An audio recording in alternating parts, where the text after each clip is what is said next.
There's stories people need to hear of how they endured hardship, how they overcame their insecurities. Everyone who is successful has a story, and everyone doesn't know that story. And there's value we can take from those stories.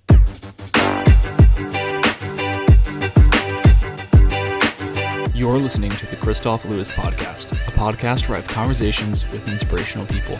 My name is Chris, but my family calls me Kristof.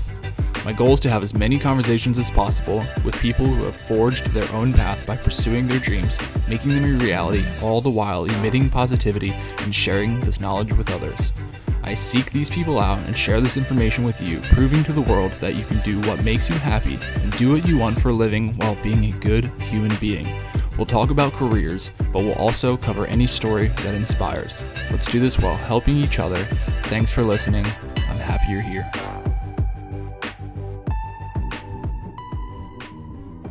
Hey, what's up, my friends? Welcome to the Kristof Lewis podcast, Create Your Career. This is conversation number 145, total episodes number 246. Thank you so much for being here. I don't take it for granted. I hope you're staying happy and healthy amidst the chaos of the world right now. I hope you are well. I mean that from the bottom of my heart. Thank you so much for taking the time to listen to this. This one's a good one. This one's powerful. So lined up with what I'm trying to do with my podcast. My guest today is Preston Ewell, also is a fellow podcaster. He shares some of the addictions that he struggled for 17 years and how he changed and saved the life of somebody else and how that encouraged him to create the podcast that he has right now. Talked about that, so much more. Remember, you can find this podcast and all of the other conversations and the contemplations on your favorite podcast app, and you can head over to YouTube and watch these ones, the conversations. Subscribe, that would be so helpful, and share with a friend. That would just be incredibly cool as well. Thank you so much. I never take it for granted. Without further ado, welcome to the Kristof Lewis podcast, Create Your Career. Yeah, thanks, man. Thanks for having me. I'm excited to do this. I've been thinking about it since we scheduled this, and I'm excited for it, man. Yeah, it's been like a week since I've recorded. Some people had to cancel, and I was like, man, I really can't wait to speak to Preston either. It's like I've been itching to have a conversation, itching to have a podcast recording. And what's different about you and I is that I don't always do this, but we had a phone conversation before we even recorded it. So it was really nice to get to know you beforehand and have that comfortability. And you're right. I've been really looking forward to it. I'm glad to finally have you on here. So before we dive into the rest of the episode, do you mind introducing yourself to some of the people that may not know who you are? Yeah, so my name is Preston Ewell. I'm the creator and host of the Mettle Mentality podcast.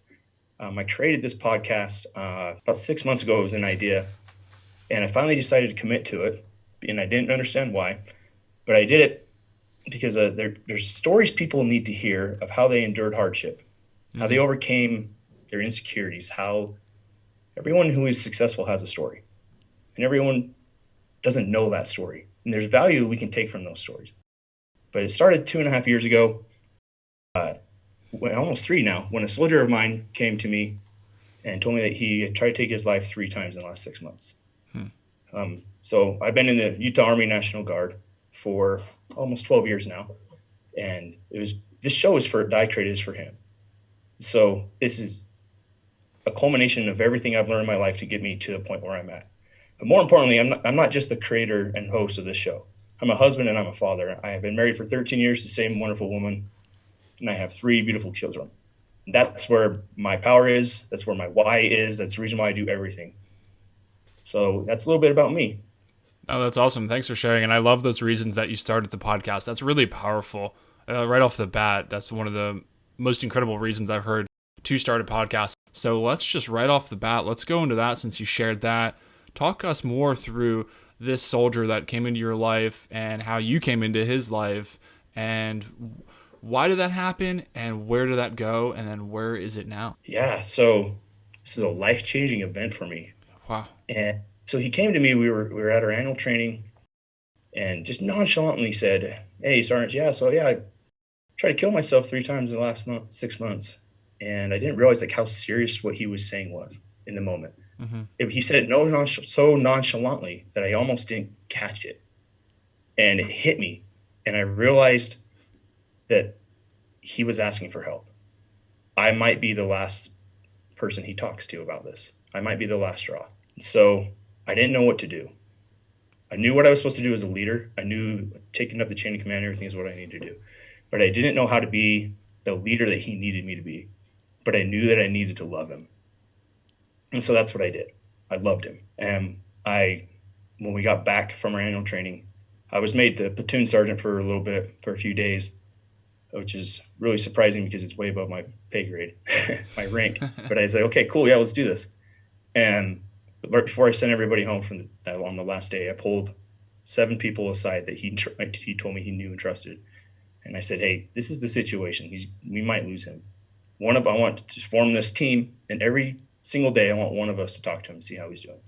Not through text, either in face-to-face or over the phone. Mm-hmm. I want us to talk to him. Make sure he's okay, and then report that you talked to him we'll start a group chat. And if there's anything that needs to come up and need to get him professional help, we'll do it. That happened for several months. And then there were a lot of late night phone calls where I thought I was going to lose him. And all I wanted him to do was live. The only thing I wanted to do was do everything in my power to help him live. So I shared everything with him that I've learned up to that point in my life. Wow. Everything that I learned as I'm spending 17 years in addiction, how I got over that, how I come to value myself, how I started to find the lies that I was telling myself and how they weren't true and how I fought them. And this relationship has turned into something I never thought that it would be. He is a brother to me. He is literally the only guy, the only man. I get off the phone every time I talk to him. Every time I see him, I give him a hug and tell him I love him. We get off the phone and say, hey, love you, bro. He's the only guy I do that with. Not even my dad and my own brothers. Wow. He calls my kids call him uncle, right? And sorry, I get this is something that's very it's part of who I am, and I enjoy sharing it, but I get emotional every time. And so last Christmas, 2 Christmases ago, I should say, it's been a while. He gave me a gift on my birthday. My birthday's Christmas Eve, and he gave me a gift. And I opened up this box, and in this box there was a flag, the British flag. And I kind of looked at him confused. I said, "What's this about?" And he said, "You don't remember?" I said, "I don't remember the story behind this, but I know there's something behind it. I can't remember what." And he said, "This is from the first time you saved my life." I said, "What are you talking about, the first time?" And he said, "When we were in Germany 2.5 years ago, you saved me while I was choking on my vomit, wedged between the toilet and the bathroom stall in a karaoke bar. And if it weren't for you, I would have been alive then. But that's not the only time you saved my life. You saved my life multiple times on top of that. He said, if it weren't for you, I wouldn't be here." Damn. I never thought I'd ever have that type of an impact on someone's life. So things are better with him now. Yeah. And this experience started a fire inside of me, a forest fire, a raging fire burning inside of me to help other people. Because I realized there are millions of other people like him. There are thousands upon thousands of other veterans out there who feel the same way. We lose 22 veterans a day to suicide. That's more than the coronavirus. I'm just going to put that out there. But what are we doing about it? We are not doing enough. We are not talking about it enough. And I wanted to bring a voice to those people, and I wanted to share the experiences of other people who have endured incredibly difficult situations and use that as a catalyst to be better, as a way for them to accomplish things that they never thought was possible. So the Mettle Mentality podcast came about. Dude. And it launched on Christmas of last year. And we have an episode that comes out every single Monday, sharing an interview with someone who knows how to accomplish this stuff, who knows how to get out of hell. Because the truth is, every single one of us will go to hell in this life, our living hell. We will live through our hell. We won't go to hell. I'm not saying that way. But we will go through our living hell. We will go through something we feel like we can't endure. And many of us know how to get out of there. And I want to bring their voice and their experience to those who find themselves in their living hell and be able to find their way out, show them that it's possible, show them the light. Preston, that's heavy, man. That's something that I don't take for granted, and I really appreciate you sharing that with us today. I know everybody listening appreciates it. It's my pleasure. That's amazing. I mean, that coincides, and I know we talked about this on our phone call, but that coincides so much with many of the reasons that I started. I didn't have a situation like you described with this person, and to take somebody under your wing under that capacity for that so long, to where you have this brotherhood now, is, I mean, that's incredible. It's beautiful, really. to be able to do that for another human being. And that's part of our shared mission. And that's why I was like, it's a no-brainer that I want to get you on here and help spread what you're trying to do and bring some attention to what you're trying to do, because that's part of my mission, is to be able to encourage these conversations, encouraging, helping other people. And I do firmly believe from the bottom of my heart that yes, you have changed somebody's life, but I know that with that and recognizing that it doesn't just start and stop there, and then you creating a podcast because of that a year later to the day, and knowing that you can positively see and positively affect other people's lives, I mean, it doesn't get any more awesome than that. And I'd like to hope and think that by having this conversation we're having right now, sharing your story, as tough as it can be, and for good measure, that somebody walks away from this. And it's my hope that by you changing that person's life, talking about it today, and us having a conversation and recording about it today, changes one other person's life today, hopefully. Or if it doesn't change that person's life, somebody that's listening to this right now, and I challenge you guys, if you're listening to this right now, that you be that person in somebody else's life that Preston was to this person. Maybe it doesn't have to be on that capacity, but it can be. Or it can be on another level of like the people that you took under your wing as well. Say, hey, these are your close friends, and they called him or they saw him. Something like that. Positively affecting people. There's no limit to that. There's no limit to that. I really know, and I truly believe in what you and I are doing, and I truly do believe that affecting one person's life, it is that. So that forest fire caught within yourself, and now you created a podcast out of that. Now we got connected. You're getting connected with other people. So I believe to that. Like, I subscribe to that. If you want to affect change, you can do it, and it will spread like the wildfire that got spread to you. So I love that you're able to do that, man. But I want to even talk a little bit further. Like, I want to go back to what you shared with us about even before this gentleman came into your life, but that you were facing addiction for quite a long time until relatively late into your life. I want to know, and you can talk about it as much and as deep, and you can go back to how it started if you want, how you fell into that trap. But I also, as you, want to share stories of how we got out of that. So my addiction started when I was 12 years old. It was a living hell. Every day I had to fight for myself to be who I wanted to be, to overcome this. And I could not find long-term recovery for 17 years. Wow. So I didn't hit that till I was 29 years old. I'll go back to even before it started. I remember one of my very first memories is when I was little. My family went to church, and my parents took me into the nursery. I was probably 2.5, 3 years old, and we had to bring our own lunches, our own snacks. And there was a kid there that was visiting, and he didn't have a lunch or snack. He didn't know, his parents didn't know to bring him one. And I remember opening up mine and saying, I'll share with him. And I shared my lunch with him. And from a very early on age, I've always had an ability to have compassion for other people. Mm-hmm. And growing up, I was never taught, I was never shown how to embrace that side of myself. So I hid it from the world because kids, especially junior high age teenagers, see that as a weakness. They see kindness as a weakness. And so I grew up believing that I was broken, that there was something wrong with me, that I was different, and that was not okay.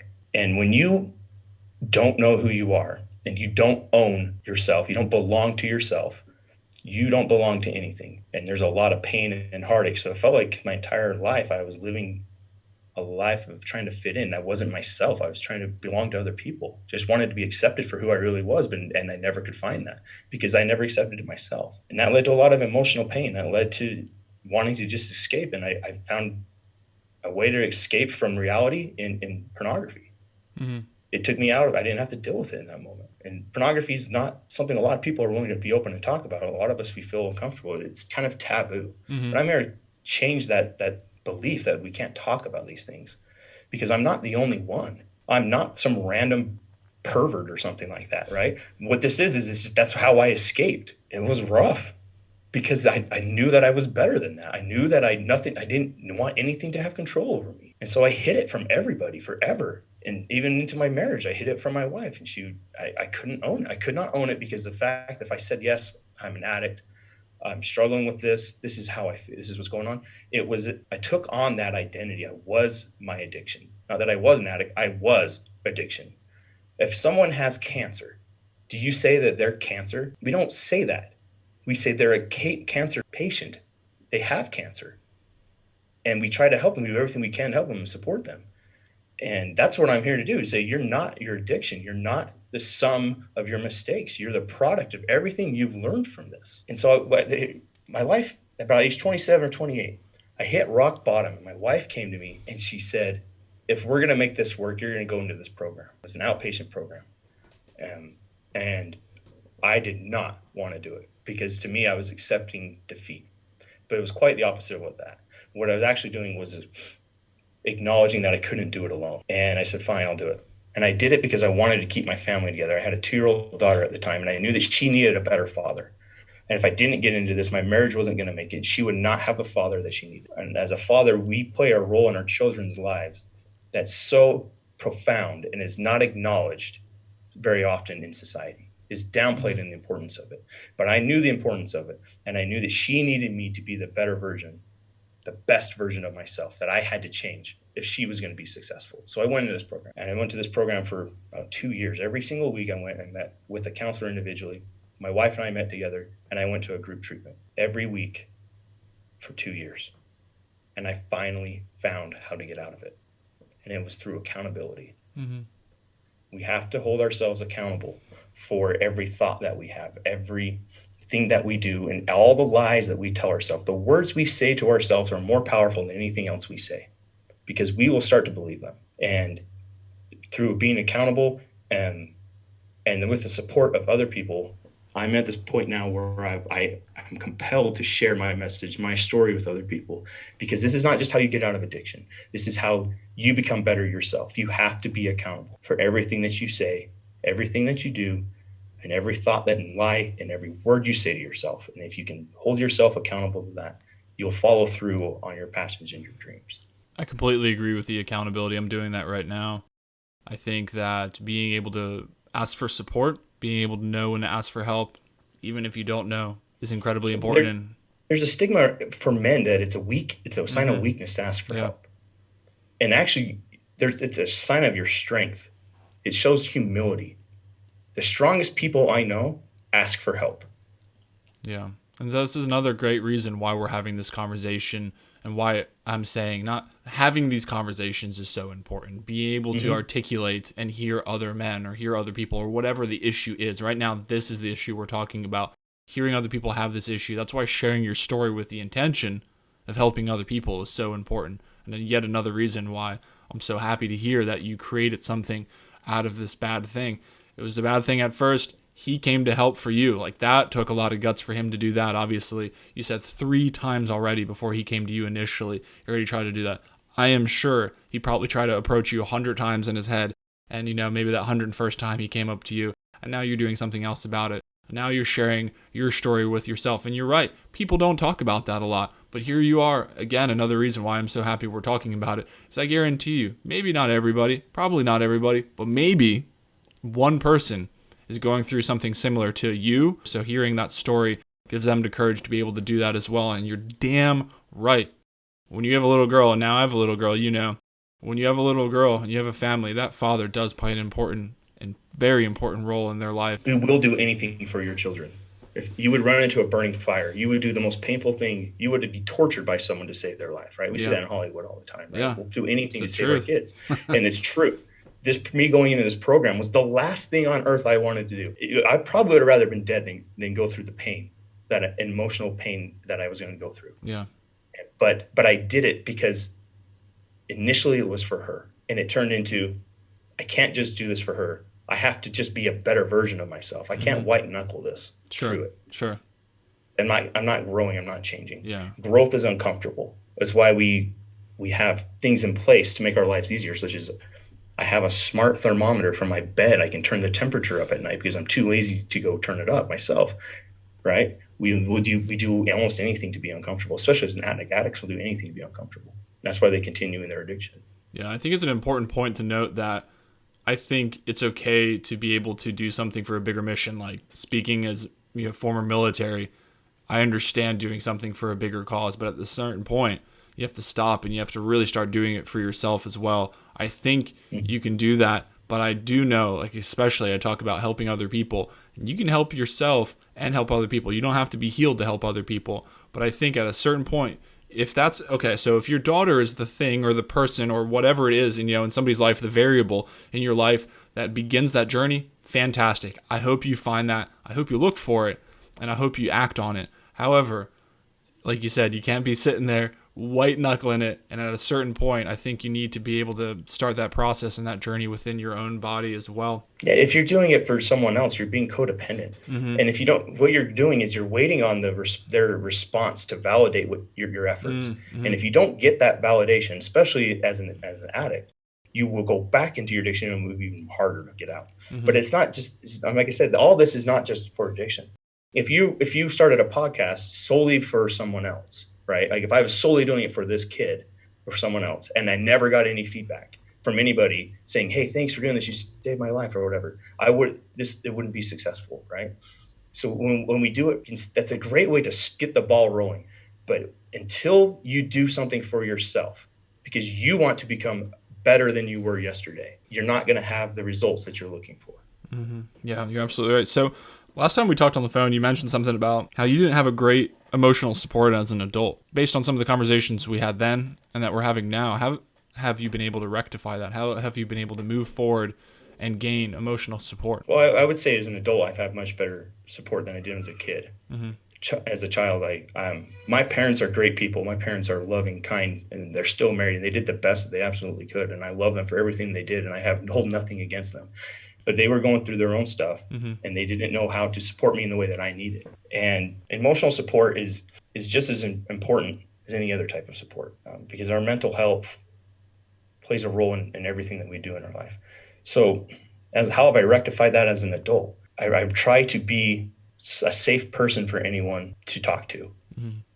And I didn't realize I was actually actively doing this for a while. And I asked someone, I said, why are you telling me this? Like, I barely know you. Like, you're sharing like your deepest, darkest secrets. And like, I'm just curious as to why you feel like you can share this with me. And the person told me this, she said, you just feel safe. And so that I've really made an effort to try to connect with other people. I was bullied as a kid a lot because I didn't own myself. I didn't belong to myself. And I was insecure. And I don't want anyone to ever feel that way, that they're alone, that nobody understands what they're going through, because I grew up that way. I felt that way for so long. And it's a cold, dark place. I'm here to tell you right now, hell is not a fiery, burning pit. It is an ice cold, lonely place and dark. And I don't want anyone else to ever feel like they're in hell in this life, because this life is not meant to live with pain, suffering, and sorrow. It's better if we can find a way to not live our lives that way. And if I can help one person understand that they don't have to live that way, that's how I made up for everything that I lacked, is that I will be the person that they need. Yeah, I love that. So everything we've talked about in totality now, collectively, answers one of the questions I ask all of my guests about why you help people.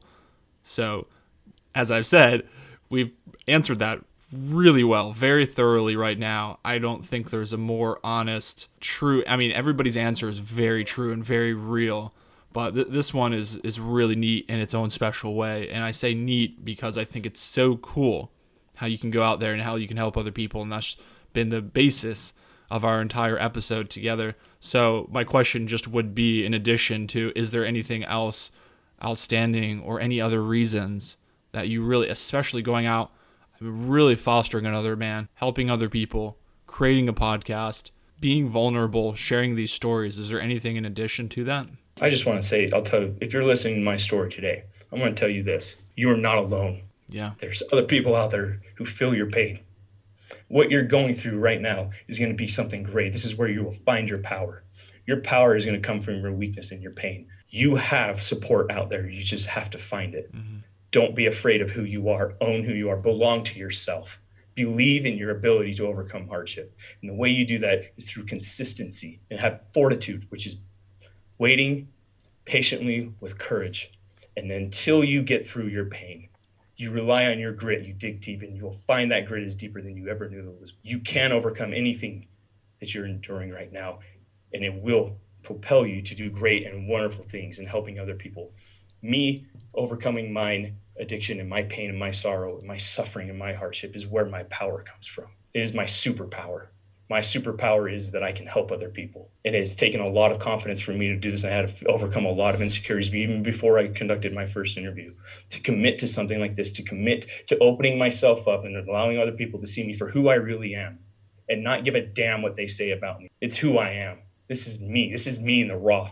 This is me unfiltered, unedited, telling you exactly who I am, what I've been through. When you are able to belong to yourself without having any shame around who you are and what you've been through, your life will change. You will be able to help other people. There is nothing greater in this life than being able to help other people through their hardships. Probably the person who's grown the most from this podcast and I've done is helped the most is me. Is it forces me to show up in a way that is true to my message and what I'm saying. No one has been impacted more than for this podcast, my podcast, and yours probably would say the same thing. I'm laughing over here. Yeah. You. No, you're right, man. That is the most incredible way to end an episode. You do have support. You're right. And I do like breaking the wall and saying, you guys listening, you guys and girls listening, you do have support. You have to find it, though. You can't just be sitting there waiting for somebody to come rescue you. You have to build the fire for somebody to go see what's going on. You have to make an effort. And if you don't make that effort, then I'm sorry. How is someone going to know you're hurting? You can't blame the world when nobody knows. Now, if you go out there and nobody helps, then that's not going to happen because nobody is not going to help. Somebody will help. Maybe somebody won't, but somebody else will. I guarantee you there's plenty of other people out there that will do something like that. You just got to find those right people. You got to find those resources. Getting help takes action. You're not going to get better being a recluse. You're not going to get the support that you need. You got to go find those resources. And that is my goal, is to be a resource for other people to find the help that they need. And if you're listening to this and you want help, you can email me directly. Call me. All my information's up online. And I will help you fight through hell. Yeah. I will go back to my own hell to get you out of there because I know how to get out. I love that, man. So please tell us where we can find you. So you can find me on all the social media at Mettle Mentality. And this is METTLE Mentality is my username. What's it called? Handle. Handle, yeah. My social media handle is at Mettle Mentality, METTLE Mentality. You can email me as well at mettlementality at gmail.com, and I will respond to all your emails. I'm on Facebook, I'm on Instagram, I'm on Twitter, I'm on LinkedIn. LinkedIn, it's actually Preston Ewell, PRESTONEWELL. I'd love to connect with you. I'd love to hear your story, and I'd love to help you out. Perfect. Thank you so much. You all will be able to find all of that information and more in the show notes. As always, you'll be able to watch this on YouTube as well. Head over there and subscribe. You'll be able to listen to this on your favorite podcast app as well. Preston, man, seriously, I can't thank you enough. This has been a very empowering, very good, very thorough.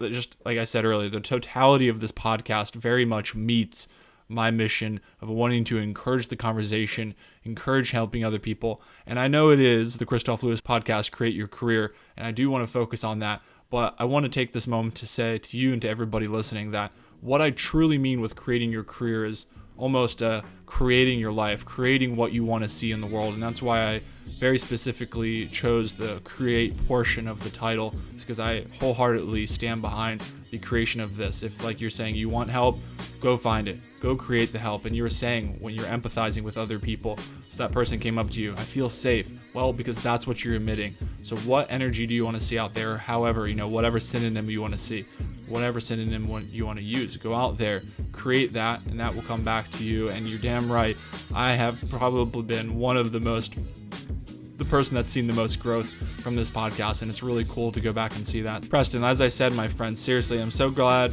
that we connected. I'm so glad that we started talking, and I am so glad that we finally got you on here and we could share more of your story to encourage this stuff and to help spread more positivity out in the world. So thank you so much from the bottom of my heart. Have a great rest of your night. Yeah, thanks so much for having me. It's been an honor. Thank you.